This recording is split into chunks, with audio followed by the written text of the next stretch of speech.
Welcome to the series of mid term exams preparation. ये mid term exams की preparation series की video है। Complete series इस channel के ऊपर अपलोड की जा रही है और आज की वीडियो के अंदर आपको MGT 504 के मिड टर्म के सॉल्व MCQs करवाए जा रहे हैं मिड टर्म एग्ज़ाम्स की प्रिपरेशन के लिए। तो शुरू करते हैं आज के इस ट्यूटोरियल को। इसमें सबसे पहले कि when activities among departments require a strong coordination. जब एक्टिविटीज़ होती हैं डिपार्टमेंट्स के दरमियान रिक्वायर करती हैं स्ट्रॉन्ग कोऑर्डिनेशन जो है over a long period of time, एक लंबे अरसे के लिए।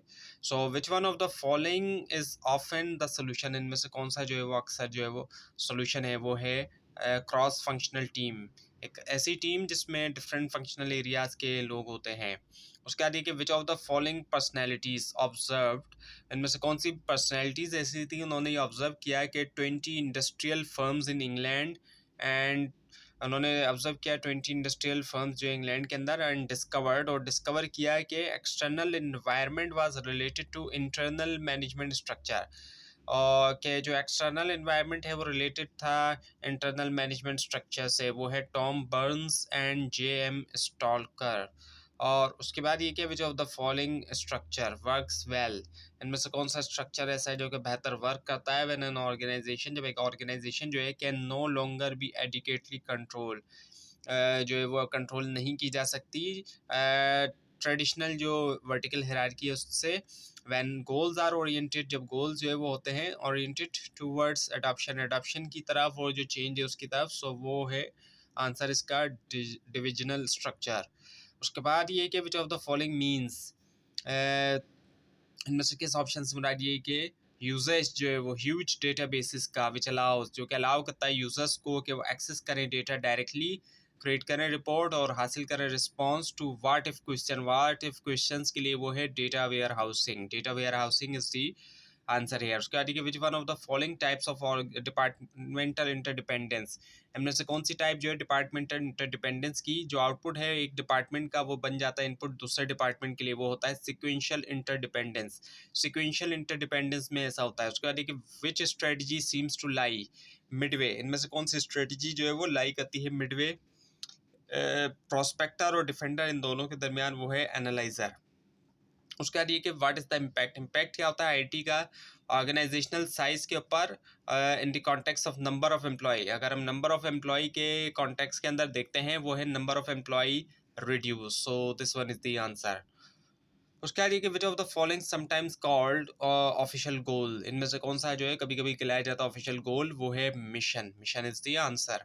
उसके बाद ये which of the following strategies supports. इनमें से कौन सी स्ट्रेटजी सपोर्ट करती हैं high risk taking for utilising new growth oriented opportunities. Utilise करने के लिए new growth opportunities, new growth oriented opportunities जो होती हैं मार्केट में, वो है prospector. Prospector is the answer. उसके बाद ये कि what is the name of phenomena.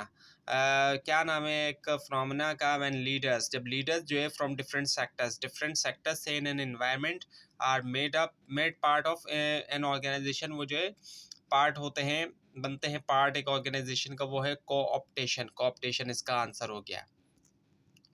उसके बाद ये क्या in the single and stable environment. Single और स्टेबल इन्वायरमेंट के अंदर the uncertainty level is, uncertainty level जो है वो क्या है, वो है लो है। और उसके बाद ये कि the direction setting process. Direction setting process जो एक ऑर्गेनाइजेशन का टिपिकली तौर पे शुरू होता है असेसमेंट के साथ। इनमें से किसकी, वो है uncertainty and resource availability. Uncertainty और जो रिसोर्स अवेलेबिलिटी है उसके साथ उसके असेसमेंट।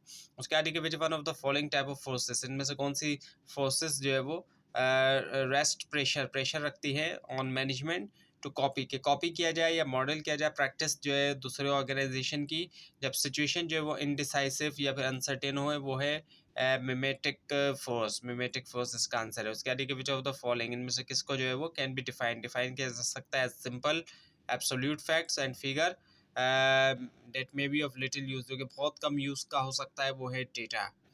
और उसके बाद फिर है विच one of the following contingency effectiveness approaches.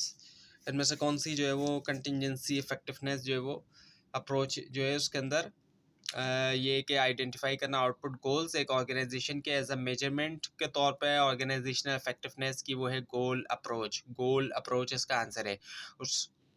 उसके बाद ये कि विच ऑफ द फॉलोइंग इनमें से कौन सा जो है वो अनरिटन लेकिन उसको ऑब्जर्व किया जा सकता है स्टोरीज में, स्लगन्स में, सेरेमोनीज, ड्रेस और जो ऑफिस लेआउट है वो है कल्चर। कल्चर होता है, लिखा हुआ नहीं होता, लेकिन उसको हम ऑब्जर्व कर सकते हैं स्टोरीज में भी, स्लगन्स, सेरेमनीज, इसके अलावा ड्रेस और ऑफिस लेआउट, इन तमाम चीज़ों के अंदर। उसके आगे इनमें से कौन सा ऑप्शन जो है which of the following is not a part of porters model and strategies. वो पोर्टर मॉडल्स और स्ट्रेटजीज का पार्ट नहीं है, वो रियल जीडीपी है। और उसके बाद ये कि which one of the following इनमें से कौन सा जो है is the most common type of organisational structure. इनमें से कौन सी जो है most common type of organisational structure की in the small and medium size company, small और मीडियम साइज कंपनीज में। अब यहाँ पर एक ही ऑप्शन आपके सामने है फंक्शनल स्ट्रक्चर का, यही करेक्ट आंसर है। उसके बाद ये कि एम्प्लॉयज़ जो होते हैं ऑर्गेनाइजेशन के, वो परफॉर्म करते हैं नैरो रेंज ऑफ टास्क से तक।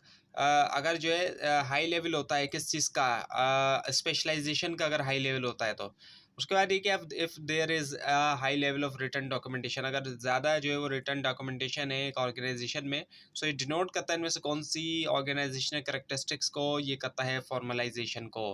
उसके बाद ये कि which one of the following suggested that there is not one best way for doing, यानी कि इनमें से कौन सा ऑप्शन ये बताता है कि कोई भी एक बेहतर तरीका नहीं है for doing a job and organisation must adopt to different situation. यानी कि कोई एक तरीका ऐसा नहीं है कि जो हर जगह इस्तेमाल हो जाए, बल्कि ऑर्गेनाइजेशन को क्या करना होता है, अडॉप्ट करना होता है डिफरेंट सिचुएशन जो है in today's uncertain environment with different technique for their success. यानी कि एक डिफरेंट सिचुएशन के मुताबिक वो है कंटिजेंसी थ्योरी, इसमें ऐसा होता है।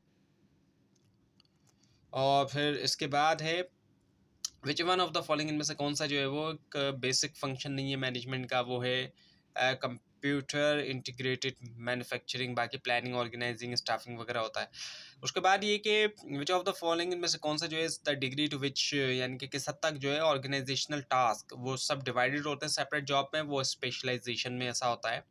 उसके आगे के what is the amount, amount जो है क्या है ऑफ रिसोर्सेज, रिसोर्सेज का use to produce a unit of output, जिसको यूज करते हुए प्रोड्यूस किया जाता है यूनिट ऑफ आउटपुट, वो है ऑर्गेनाइजेशन एफिशिएंसी। उसके बाद ये क्या what is measured as the amount of resources use to produce a unit output, वो है एफिशिएंसी। और फिर हम ये कि which of the following occurs, इनमें से क्या जो है वो होता है व्हेन लीडर्स, जब लीडर्स जो होते हैं फ्रॉम इंपॉर्टेंट सेक्टर से इन दी एनवायरनमेंट आर मेड पार्ट, वो पार्ट बनते हैं एक ऑर्गेनाइजेशन का, वो है कोऑपरेशन। उसके बाद ये है कि एक एक्सटर्नल इन्वायरमेंट जो होता है उसके अंदर डिफरेंट जो है वो सब डिवीजन या सेक्टर हो सकते हैं। सो इनमें से कौन सा एक जो है वो सब डिवीजन है एक्सटर्नल इन्वायरमेंट का। सो इसका जवाब है ऑल ऑफ द गिवन, जिसके अंदर गवर्नमेंट रेगुलेशन, इकोनॉमिक कंडीशन और इंडस्ट्री सिचुएशंस भी आ जाती हैं। उसके आगे इनमें से कौन सा जो है वो डिस्क्राइब करता है एक ऑर्गेनाइजेशन के विजन को, उसकी शेयर्ड वैल्यूज, बिलीव्स और रीजन जो है उसका फॉर बीइंग होने का, वो है मिशन। उसके बाद ये कि इनमें से कौन सी जो स्ट्रेटजी वो जो है कंसर्न है स्टेबिलिटी के साथ या इवन के रिट्रेंचमेंट के साथ, वो है डिफेंडर। और फिर है which of the following means, इनमें से कौन सा मीन्स जो है that one thing depends on other thing, यानी कि एक चीज़ डिपेंड करती है दूसरे पे। एंड फॉर ऑर्गेनाइजेशन के लिए to effective there must be a goodness of fit, goodness of fit होना चाहिए उनके स्ट्रक्चर के दरमियान, और जो कंडीशन होती है उनके एक्सटर्नल एनवायरनमेंट में, वो है कंटिजेंसीज का आंसर। और उसके बाद ये कि जो टू इंटरनल फैक्टर हैं शॉर्ट एनालिसिस में, दो एक्सटर्नल हैं और दो इंटरनल हैं। सो टू इंटरनल फैक्टर्स है स्ट्रेंथ्स एंड वीकनेस, बाकी इंटरनल फैक्टर्स ये हैं, एक्सटर्नल होते हैं अपॉर्चुनिटीज एंड थ्रेट। उसके बाद ये कि विच ऑफ द फॉलोइंग इनमें से कौन सा जो है not a structural dimension, structural dimension नहीं है, वो है एन ऑर्गेनाइजेशन कल्चर। और उसके बाद ये कि globalisation means which one of the following, globalisation का क्या मतलब है। सो वो ये है कि increase of international trade because of IMF. So international trade की हम बात करते हैं तो वो ग्लोबलाइजेशन के अंदर ही आएगा। उसके बाद ये कि विच ऑफ द फॉलोइंग इनमें से कौन सा ऑप्शन जो है फॉर्मली स्टेटेड, फॉर्मली जो है उसने बताया डेफिनेशंस जो है बिजनेस स्कोप की और आउटकम की, the organisation is trying to achieve, जो कि ऑर्गेनाइजेशन ट्राई कर रही है अचीव करने के लिए, वो है ऑपरेटिव गोल्स। उसके आगे which one of the following organisational structure, इनमें से कौन सा ऑर्गेनाइजेशनल स्ट्रक्चर जो है वाज प्रेफर्ड बाय, प्रेफर किया जो चेयरमैन है माइक्रोसॉफ्ट के बिल गेट्स ने।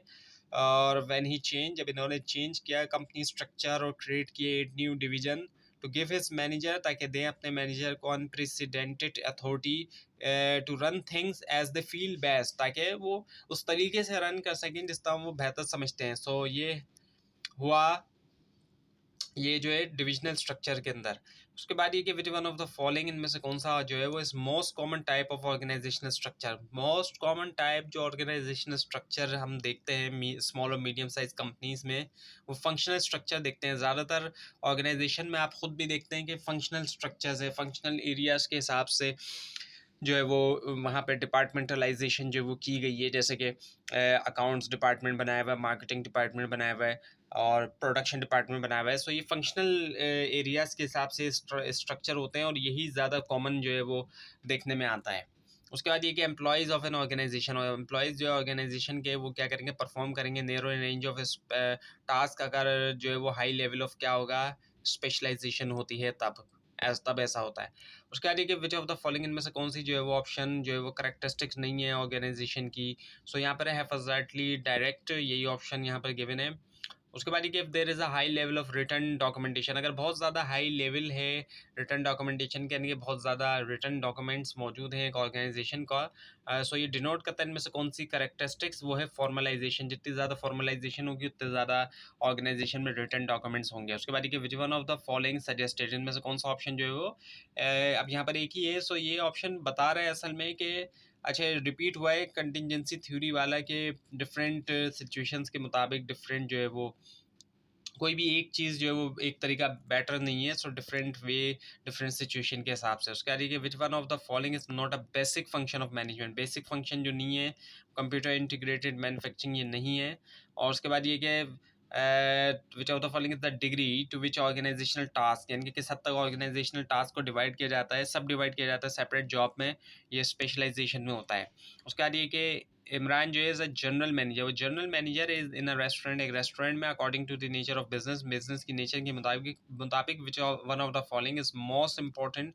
जो मोस्ट इंपॉर्टेंट रिसोर्स है ऐसी ऑर्गेनाइजेशन में, रेस्टोरेंट की हम बात करें, सो ह्यूमन रिसोर्स जो है वो मोस्ट इंपॉर्टेंट होते हैं और रेस्टोरेंट में। उसके बाद with the emergence of modern management principle के आने से बाउंड्रीज जो है डिपार्टमेंट्स के दरमियान और ऑर्गेनाइजेशन के दरमियान वो क्या बन रही हैं, फ्लेक्सिबल बन रहे हैं। उसके बाद ये कि what is the amount of resources, amount जो है रिसोर्सेज का use to produce a unit of output, use किया जाता है प्रोड्यूस करने के लिए यूनिट ऑफ आउटपुट, वो क्या है, वो है ऑर्गेनाइजेशनल एफिशिएंसी। उसके बाद ये कि व्हाट इज़ द मेजर, एक मेजर जो है कि अमाउंट ऑफ रिसोर्सेज जिसको यूज़ करते हुए प्रोड्यूस किया जा रहा है एक यूनिट आउटपुट, वो है एफिशिएंसी। उसके बाद ये कि एक कंपनी जो है is having stakeholder pressure, उसके पास जो स्टॉक होल्डर प्रेशर है कि वो अपग्रेड करे उसके standard of professionalism and to have new technique, और न्यू टेक्निक्स का होना जिनको कंसिडर किया जाता है up to date professional community की तरफ से। सो इनमें से किस कैटेगरी के अंदर स्टेक होल्डर प्रेशर जो है वो गिरता है, वो है कॉजिव फोर्सेस। और उसके बाद विच ऑफ द फॉलोइंग इनमें से कौन सा जो है option directs the attention, direct करता है अटेंशन जो है टुवर्ड प्रोडक्शन, प्रोडक्शन की तरफ, और जो डिलीवरी ऑफ वैल्यू होती है कस्टमर के लिए, वो है हॉरिजॉन्टल स्ट्रक्चर। उसके बाद विच ऑफ द फॉलोइंग अकर्स, इनमें से कौन सा ऑप्शन जो होता है व्हेन लीडर जो होते हैं इंपॉर्टेंट सेक्टर्स की तरफ से इन द इन्वायरमेंट, वो जो है पार्ट होते हैं एक ऑर्गेनाइजेशन का, वो है कॉपरेशन। उसके बाद ये कि sales department of a pharmaceutical company, sales department जो फार्मास्यूटिकल कंपनी का हैज़ अ फिक्स नंबर, उसका फिक्स नंबर ऑफ क्लाइंट है टू होम दे सप्लाई, जिनको वो सप्लाई करते हैं मेडिसिन, और ये एक्टिविटीज़ जो है उसको मॉनिटर किया जाता है सेल मैनेजर की तरफ से डेली बेसिस के ऊपर। सो किस तरह की डिपार्टमेंटल टेक्नोलॉजी जो है वो कंपनी यूज़ कर रही है, वो है रूटीन टेक्नोलॉजी, रूटीन टेक्नोलॉजी इसका आंसर हो गया। उसके बाद ये कि एक एक्सटर्नल एनवायरनमेंट जो होता है उसके अंदर डिफरेंट सब डिवीजन और सेक्टर है, इनमें से कौन सा जो है वो, so which of the following, one of the following is a subdivision, वो सब डिवीजन है एक्सटर्नल एनवायरनमेंट का। सो तमाम जितने भी ऑप्शन है जिसमें गवर्नमेंट रेगुलेशन, इकोनॉमिक कंडीशन और इंडस्ट्री सिचुएशन भी आ जाती है। उसके बाद एक इनमें से कौन सा जो है वो डिस्क्राइब करता है, यानी कि एक ही ऑप्शन है वो ऑर्गेनाइजेशन के विजन को, उसकी शेयर्ड वैल्यूज़ बिलीव्स, और जो उसका रीज़न है होने का वो है मिशन, मिशन में उसका रीज़न जो है होने का ये भी आ जाता है।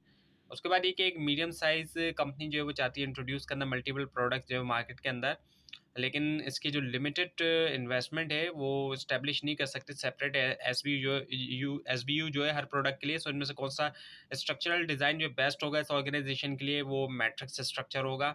उसके बाद देखिए इनमें से कौन सी स्ट्रेटजी जो है वो, यानी कि एक ही ऑप्शन है, सो कौन सी स्ट्रेटजी जो है वो स्टेबिलिटी या रिट्रेंचमेंट के साथ कंसर्न है, वो है डिफेंडर।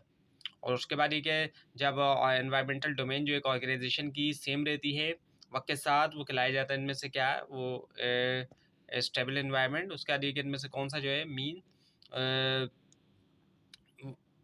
इनमें से किस ऑप्शन का मतलब ये कि जब एक चीज़ जो है वो डिपेंड करती है दूसरे पे और ऑर्गेनाइजेशन के लिए कि वो इफेक्टिव हों, सो गुडनेस ऑफ फिट होना चाहिए उनके स्ट्रक्चर और जो कंडीशन होती है एक्सटर्नल इन्वायरमेंट में, वो है कंटिजेंसी। और उसके बाद ये कि in which type of departmental technology, इनमें से कौन सी टाइप के अंदर डिपार्टमेंटल टेक्नोलॉजी दोनों जो है टास्क वैरायटी और टास्क एनालाइजिबिलिटी लो होते हैं, ये है क्राफ्ट टेक्नोलॉजी। उसके बाद ये कि द टू इंटरनल फैक्टर, जो दो इंटरनल फैक्टर्स हैं स्वॉट एनालिसिस के, वो कौन कौन से हैं, स्ट्रेंथ्स एंड वीकनेसेस। और उसके बाद ये कि विच ऑफ द फॉलोइंग इनमें से कौन सा ऑप्शन जो है not a structural dimension, structural dimension नहीं होता, वो है एन ऑर्गेनाइजेशनल कल्चर। उसके बाद तो ये थी आज की वीडियो। आपको इस बारे में कोई क्वेश्चन है, खास तौर पर इसमें कोई मिस्टेक दिखाई दे, ज़रूर हाईलाइट कीजिए। और इस पूरी सीरीज़ को देखने के लिए और मिड टर्म और फाइनल टर्म एग्जाम्स की प्रिपरेशन के लिए इस चैनल को सब्सक्राइब कीजिए, बेल आइकन के ऊपर क्लिक कीजिए। Thanks for watching this video and best of luck for your exams.